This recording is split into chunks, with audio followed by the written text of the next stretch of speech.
What if I told you the secret to surviving your next crushing emotional breakdown was written by a slave-turned-philosopher 2,000 years ago? That's the core misunderstanding we need to smash right now.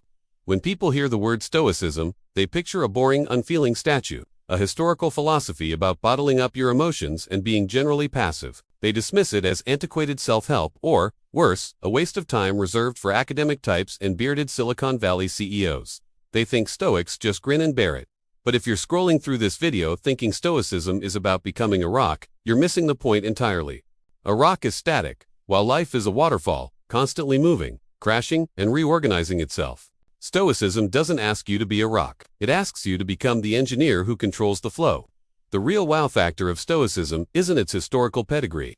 It's its brutal, efficient operating system for mental health. And here is the first knowledge bomb. The philosophy is nothing more than a simple filter applied to every single moment of your life. The filter is called the Dichotomy of Control. Most of your daily mental energy, the anxiety about the upcoming exam, the frustration that your friends haven't texted back, the fury over a bad call by a referee, is spent on things that are frankly outside of your power. A Stoic asks, is this up to me or not up to me? You cannot control the exam questions, but you can control your study time. You cannot control when your friends respond, but you can control whether you let that waiting process steal your peace. You cannot control the referee, but you can control your judgment of the game. When you realize that 90% of your emotional turbulence is generated by fighting battles you can't win, the practice of Stoicism instantly gives you back a massive chunk of mental energy. That feeling of relief, of finally letting go of the rope, is anything but a waste of time. It's the ultimate energy conservation plan. Now, you might be thinking, that's nice, but how do I actually build that mental strength before the disaster strikes?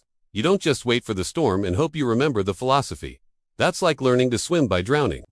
The ancient Stoics knew this, which leads us to our next breathtaking idea. They invented mental time travel. It's called Premeditatio Malorum, or the premeditation of evils. It sounds incredibly pessimistic, right? It sounds like dwelling on the worst possible outcome. But here is the secret. It's the exact opposite of dwelling. Dwelling is passive. Premeditation is active practice. Every morning, you mentally rehearse the things that could go wrong.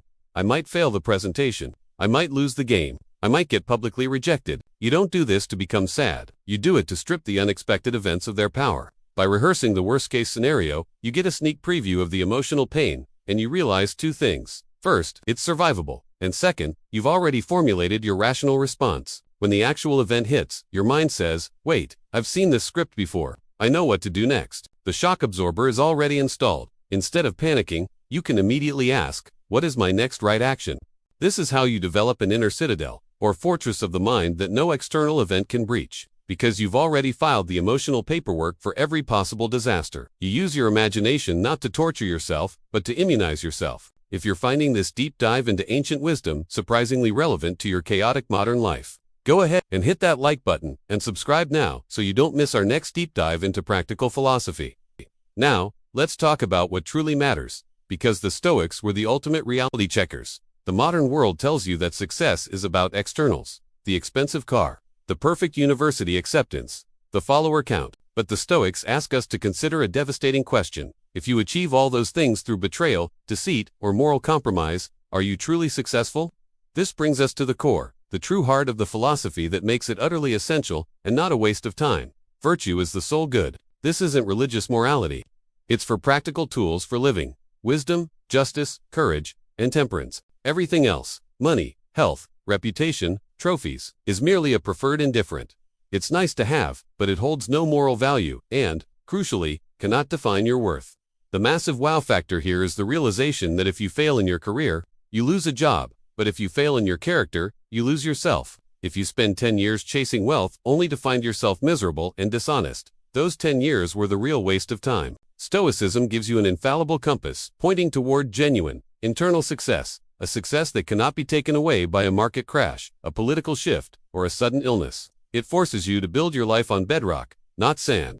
So, you're prepared, you're grounded in your character, but what about when something genuinely awful and irreversible happens? The kind of tragedy that just breaks your soul. This is where the ultimate, most difficult, and most powerful Stoic tool comes in, Amor Fati, or the love of fate. This is not easy, and it is often misconstrued as simple resignation. But true Amor Fati is far more powerful than just accepting things. It means actively desiring everything that happens to you, good and bad, as necessary to your own development. Think of it like this. A blacksmith doesn't complain about the fire. He realizes the fire is what makes the steel stronger. The fire is essential. The setback, the failure, the frustration, those aren't just things you endure. They are the exact conditions required for you to practice wisdom, justice, courage, and temperance. Imagine being cut from a sports team you dedicated years to. The non-Stoic wastes weeks in bitterness and self-pity. The Stoic, practicing Amor Fati, says, "This setback is now my required material. It forces me to develop my resilience, perhaps to focus on my neglected studies, or maybe even to discover a new passion for coaching or writing." They don't just endure the wound. They use it as fertilizer for growth. The obstacle ceases to be a block and becomes the very path forward. This philosophy is not a waste of time because it fundamentally converts your greatest pains into your greatest strengths. It gives meaning to the chaos. Stoicism is not a magic pill that eliminates pain. It's a rigorous, daily exercise that prevents suffering. It's not about being emotionless. It's about being the person who decides where your emotional energy goes, saving it for what truly matters: your character, your actions, and the good you can do for others. Don't let anyone tell you that dedicating yourself to inner peace and unshakable character is a waste of time. It is, in fact, the only thing that truly isn't.